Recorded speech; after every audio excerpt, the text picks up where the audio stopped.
अरविंद केजरीवाल भले ही ये दिखावा करें कि दिल्ली के शराब घोटाले से उनकी सरकार का कोई लेना देना नहीं है और उनके नेताओं को जबरन इसमें फंसाया जा रहा है, लेकिन सच यही है कि शराब घोटाला केजरीवाल सरकार के लिए गले की फांस बन चुका है। शायद इसलिए केजरीवाल शराब घोटाले में वकीलों पर जमकर पैसा बहा रहे हैं। पिछले 1 साल में सरकार ने वकीलों पर 25 करोड़ रुपए खर्च किए। मतलब साफ है कि केजरीवाल मनीष सिसोदिया सहित अपने सभी सिपहसालारों को बचाने के लिए पानी की तरह पैसा बहा रहे हैं।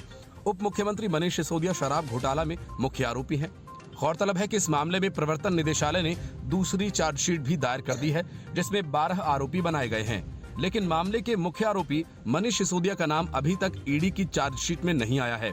इसी का फायदा उठाकर केजरीवाल इस केस में अपनी सरकार को पाक साफ बताने में जुटे हुए हैं। लेकिन जिस तरह से सरकार वकीलों पर बेहिसाब पैसा बहा रही है, इससे केजरीवाल और उनके नेताओं की पोल अपने आप खुल रही है। ये साफ है कि शराब घोटाले की कानूनी लड़ाई का भारी भरकम बोझ दिल्ली सरकार के खजाने पर पड़ रहा है। दिल्ली सरकार के आबकारी विभाग का 2020-21 में जहां वकीलों पर खर्च शून्य था, वहीं 2021-22 और 2022-23 में इस बीच विशेष वकीलों को 25-25 करोड़ रुपए तक का भुगतान किया गया। अधिकतर भुगतान शराब घोटाला केस से जुड़े मामलों में पैरवी के दौरान किया गया। दिल्ली सरकार अब शराब घोटाले को निरस्त कर चुकी है। सीबीआई और ईडी इसकी जांच में जुटी हैं। दस्तावेजों के मुताबिक पिछले 18 महीनों में वरिष्ठ वकील और कांग्रेसी नेता अभिषेक मनु सिंघवी को 18 करोड़ 97 लाख रुपए का भुगतान किया गया, तो राहुल मेहरा को 28 महीनों में 5 करोड़ 30 लाख रुपए दिए गए। दस्तावेजों के मुताबिक 2021-22 और 22-23 में पर्यावरण, शहरी विकास, सामाजिक कल्याण जैसे विभागों समेत विभिन्न विभागों ने कानूनी लड़ाई पर 28 करोड़ रुपए खर्च किए। इसमें 25 करोड़ रुपए शराब घोटाला से जुड़े केसेस पर खर्च किए गए। आम आदमी पार्टी सरकार ने फिलहाल इस पर कोई प्रतिक्रिया नहीं दी है।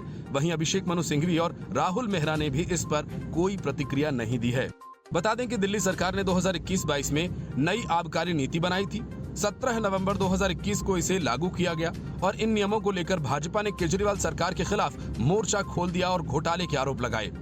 23 जुलाई 2022 को एलजीवी सक्सेना ने सीबीआई जांच की सिफारिश कर दी। सक्सेना ने चीफ सेक्रेटरी नरेश कुमार की ओर से दाखिल रिपोर्ट पर जांच की सिफारिश की। सीबीआई के बाद ईडी ने भी केस दर्ज किया है और इस मामले में ईडी की भी जांच जारी है।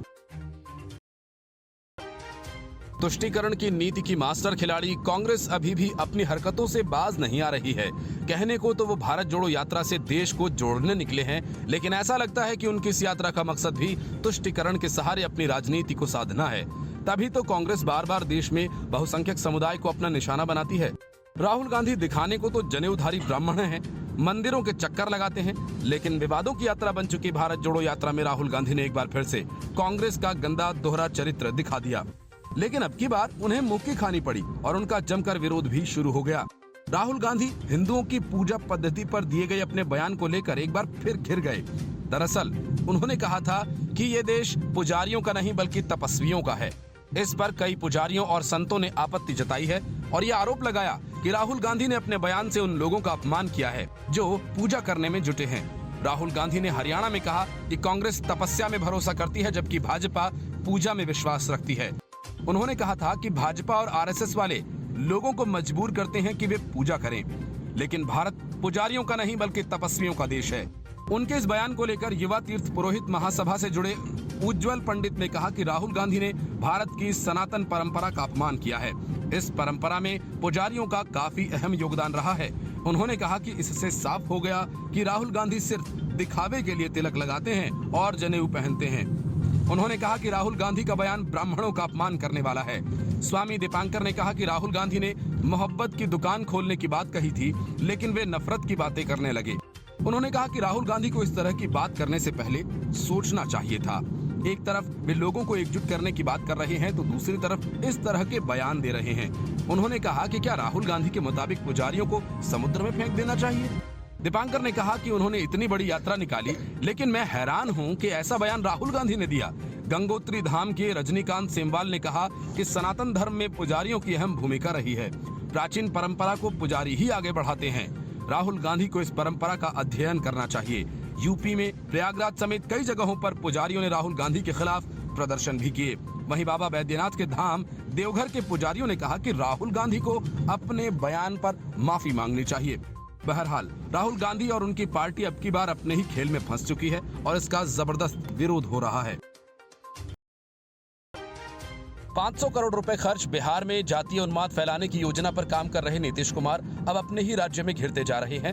नीतीश कुमार भले ही अपनी राजनीतिक रोटियां सेकते हुए राज्य में जातीय जनगणना की जरूरत पर ध्यान दिलाते हुए उसके तमाम फायदे गिना रहे हों, लेकिन राजनीतिक जानकार और विशेषज्ञ लगातार इस पर शंका जताते हुए ये बोल रहे हैं कि नीतीश के इस कदम से सामाजिक समरसता को बड़ी चोट पहुंच सकती है।